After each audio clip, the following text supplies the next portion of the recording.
जिसका कोई न पूछे हाल उसके संग डॉक्टर किरोड़ी लाल। मगर इस बार पार्टी ने हाल पूछा है और पहली ही सूची में पार्टी ने अपने वरिष्ठ नेता को विधानसभा का उम्मीदवार बना दिया है सवाई माधोपुर से। संघर्ष जो हम लोग देख रहे थे, फल बहुत मीठा मिला है। पहली सूची में बहुत लोगों के नाम नहीं आए, आपका नाम आ गया है। ये तो मैं आभारी हूँ पार्टी का, राष्ट्रीय अध्यक्ष जी का, प्रधानमंत्री जी का कि मेरे को मौका दिया है। प्रधानमंत्री नरेंद्र मोदी आपके सारे कामकाज जो करते रहते हैं राजस्थान में, उछल कूद सब देखते रहते हैं आपकी। हाँ, उनका फीडबैक इतना जबरदस्त है कि वो हर व्यक्ति की, हर कार्यकर्ता की, हर दल की, हर नेता की जानकारी रखते हैं। पहाड़ी पर चढ़ने वाला भी पूछ लिया था, पहाड़ी का भी पूछ लिया था, और शंभू पुजारी की 100 को रख के जब मुख्यमंत्री जी के दरवाजे पे बैठा था तब भी पूछ लिया था। अच्छा, ये एक ऐसा टिकट था जिसको सब मान के चल रहे थे कि डॉक्टर साहब सवाई माधोपुर से चुनाव लड़ने वाले हैं। ये कोई आश्चर्य नहीं हुआ आपका टिकट, आपको टिकट मिला तो? बाकी सांसदों को टिकट मिला तो लोगों ने कहा कि देखो ये भी लड़ रहा है, ये भी लड़ रहा है, या आपके बारे में सब निश्चिंत थे कि आप लड़ने जा रहे हो? मेरे को कभी कोई आश्चर्य नहीं हुआ। टिकट मिला तो, टिकट कटा तो, ये एक प्रक्रिया है पार्टी की। पार्टी ने मेरे को योग्य समझा, जीतेंगे, और आसपास की सीटों पर भी मैं प्रचार करूंगा, दर्जनों पर। तो कोई आश्चर्य वाली बात नहीं है, और खुशी है कि पार्टी ने मेरे को मौका दिया। सवाई माधोपुर की सीट जो है अभी कांग्रेस के पास है। दानिश वहाँ पर विधायक हैं और मुख्यमंत्री के सलाहकार भी हैं, और कहा जा रहा है कि उनके बारे में कहा जाता है कि अच्छा खासा बाहुबल भी है, पैसा भी है, मुख्यमंत्री अशोक गहलोत का आशीर्वाद भी है, नौजवान भी हैं। हालांकि नौजवान आप इस उम्र में भी हैं, तो एक मुकाबला रोचक रहने वाला है, एक तरफा रहने वाला है? नहीं नहीं, ऐसा तो नहीं, मैं ये नहीं कह सकता एक तरफा रहने वाला है। लेकिन मुख्यमंत्री जी कुछ दिन पहले सवाई माधोपुर गए थे, तो ये कहकर आए थे कि अगर दानिश अबरार नहीं होता तो मेरी सरकार नहीं बचती। दानिश अबरार जिस कैंप में थे वहां से वो सारी सूचनाएं दे रहे थे। तो ऐसे राजनीतिक सलाहकार बने हैं जिनका करेक्टर संदेहास्पद है। वहाँ की जनता भी जानती है कि ये जयचंद है। हाँ, ये बात आप सही कह रहे। सचिन पायलट के साथ साये की तरह रहते थे ये, और सबसे पहले भागने वालों में से थे, इसलिए जयचंद कहा ना, मैंने कोई गलत नहीं कहा। पायलट साहब के सदा साथ रहते थे। जैसी मेरी जानकारी है, पायलट साहब ने पूरा इनको सहयोग दिया था, फिर भी उनको गच्चा मार के आगे उनमें से एक है। तो इसको वहाँ की जनता ने, अब ये गांव में गए थे तो नारा लगा दिया था, पायलट के गद्दारों को गोली मारो सालों को। वो एक भावनात्मक नारा था जनता का। लेकिन बाहुबल हम चलने नहीं देंगे। हम कोई ऐसा नहीं चाहेंगे कि एमसीसी का उल्लंघन हो, पर उल्लंघन करेंगे तो हम उनको उल्लंघन नहीं करने देंगे। वो उनके पिताजी से मैं पहले चुनाव लड़ चुका हूँ। उस समय काफ़ी उन्होंने हिंसा फैलाने की कोशिश की थी, लेकिन उसका जवाब हमने प्रतिहिंसा से नहीं दिया। हम मॉडल कोड ऑफ कंडक्ट की पालना करते हुए शांतिपूर्वक मतदान में भाग लेंगे। अब इस आपको लेकर जो एक परसेप्शन था मीणा जाति के नेता, इस बार आपने तोड़ने की कोशिश की है। गैर मीणा जातियों को लेकर आंदोलन किया है। रामकृपाल मीणा को भी आपने शिकंजे के अंदर डाला है। तो क्या ये मिथक तोड़ने की जो आपने कोशिश की सफल हो पाए हैं? ये तो सर जी कभी भी नहीं था, क्योंकि मैं तो राष्ट्रीय स्वयंसेवक संघ की शाखा पे खेला हूँ, खूब काम किया है, वर्षों तक किया है। मैं कभी मेडिकल कॉलेज बीकानेर में देश की सबसे बड़ी शाखा लगाया करता था। जो हमारी विचारधारा में, संस्कार में जाति को कोई स्थान नहीं। लेकिन ये बात सही है कि कुछ लोगों ने टैग लगा दिया था। अब आमागढ़ पे चढ़ना तो सनातनी कदम था मेरा, सनातन की रक्षा की। शंभू पुजारी को लाया, मारा, वो मीणे थे। बूकना में पुजारी को धधकती आग में डाला, वहाँ भी मीणा थे। रामकृपाल भी रेट पेपर लीक में मीणा था। कटारा भी एसटी का था। तो मैंने तो कभी जाति के नाम पे भेद नहीं किया। दीनहीन, गरीब, किसान, मजदूर, महिला, जिसके भी अत्याचार जिसके साथ भी हो, मैं उसके साथ खड़ा रहा हूँ, आगे भी खड़ा रहूँगा। जाति का टैग लगा था, वो मेरी समझ में तो एक योजनाबद्ध तरीके से लगाया गया था, जिसको मैंने पूरी तरह से धो दिया है।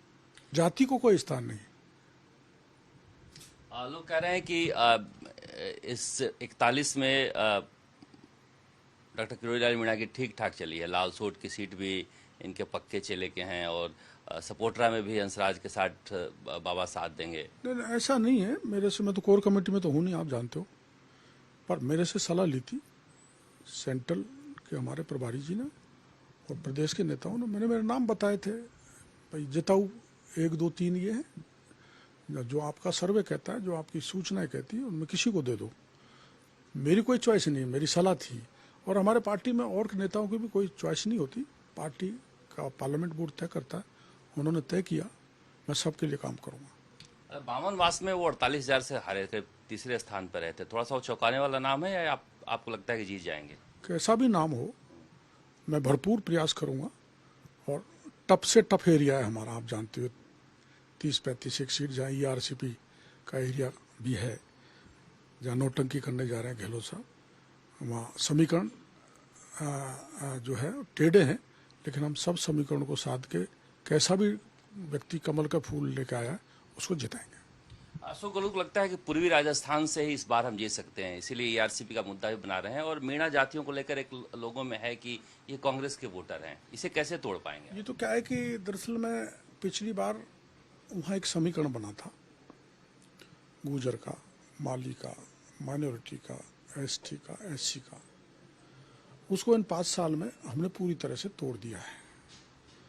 गुर्जरों को भी निराशा हाथ लगी है, जो काश्तकार वर्ग है, और जो मीणा जिन पे अपनी बपौती ठहराते हैं कि मीणा तो हमारा मतदाता है, उसमें भी हमने परिश्रम करके फॉलोइंग खड़ी की। और आपको पता है, गहलोत साहब ने सब जातियों के बोर्ड बना दिए, निगम बना दिए।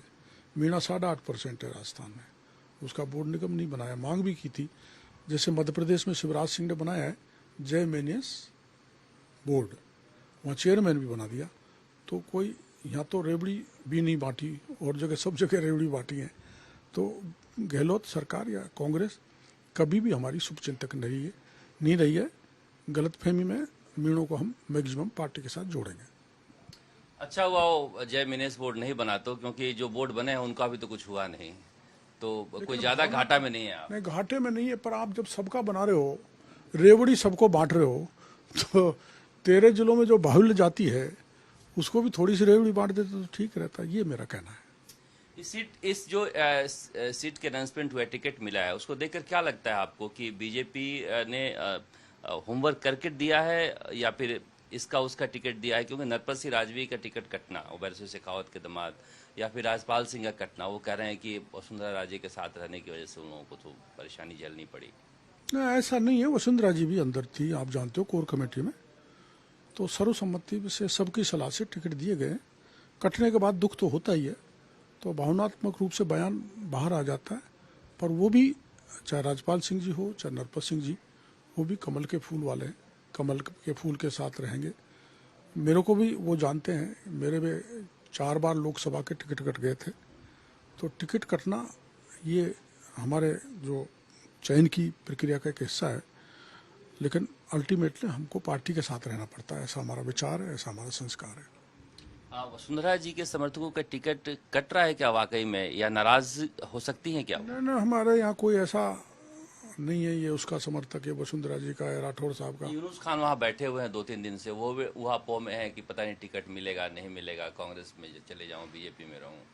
ये तो उनका निर्णय है, लेकिन यूनुस खान जी को टोंक से बीजेपी ने टिकट दिया ही था, और अभी कैसे मान बैठे कि उनको टिकट नहीं मिलेगा। अभी तो पार्लियामेंट बोर्ड की मीटिंग होना बाकी है, और मेरी समझ में यूनुस खान भी वो गलती नहीं करेंगे। अब कौन कौन से मुद्दे ऐसे रह सकते हैं आपको लगता है जहां पर मुख्यमंत्री अशोक गहलोत को घेरा जा सकता है? क्योंकि वो कह रहे हैं कि इतना काम आजादी के बाद कभी नहीं हुआ। घिरे हुए ही हो तो बद से बदतर हालात में राजस्थान को पहुंचा दिया, सब प्रकार की रेवड़ियां बांटकर। क्या ये उनका घेरना नहीं है कि आदिवासी बच्चियां 2 दिन तक थाने पे जाएं, FIR दर्ज हुआ है, गुहार करें, और उनके साथ वो उनके कारण छेड़खानी के कारण वो आत्महत्या कर लें? क्या सनातन धर्म पर जो हमला हो रहा है, आमागढ़ की घटना आपके सामने, पुजारियों को जलाया जा रहा है, संत आत्महत्या कर रहे हैं, कानून की बदतर स्थिति है, तुष्टीकरण है। सबसे बड़ा पहले नारा यहीं लगा था, सरतन से जुदा उदयपुर से। PFI के जुलूस निकल सकते हैं, विजयदशमी का जुलूस नहीं निकल सकता। जनता इसको भूलने वाली नहीं है। भ्रष्टाचार चरम पर है, इनकी लड़ाई भी चरम पर है, क्योंकि एक बहुत दिग्गज नेता पायलट को इन्होंने नकारा कहा, निकम्मा कहा, तो कैसी कैसी गालियां दी। वो रिफ्ट दूर नहीं होने वाली है। तो भ्रष्टाचार, महिला अत्याचार और अपना जो पेपर लीक, जवानों के साथ विश्वासघात, किसान आत्महत्याएं कर रही हैं, इनको राजस्थान की जनता भूलने वाली नहीं है। ये मुद्दे रहेंगे हमारे। इस बार अजीब चुनाव आ रहा है। कांग्रेस वाले उम्मीद लगाए हैं कि वसुंधरा राजे जी नाराज होंगी तो फायदा हो जाएगा, और सचिन पायलट के समर्थक आप कह रहे हैं कि भूल नहीं पाएंगे जो हुआ है। तो दोनों ही नेताओं के ऊपर नजर है, दोनों ही पार्टियों की। क्यों वसुंधरा जी नाराज नहीं है?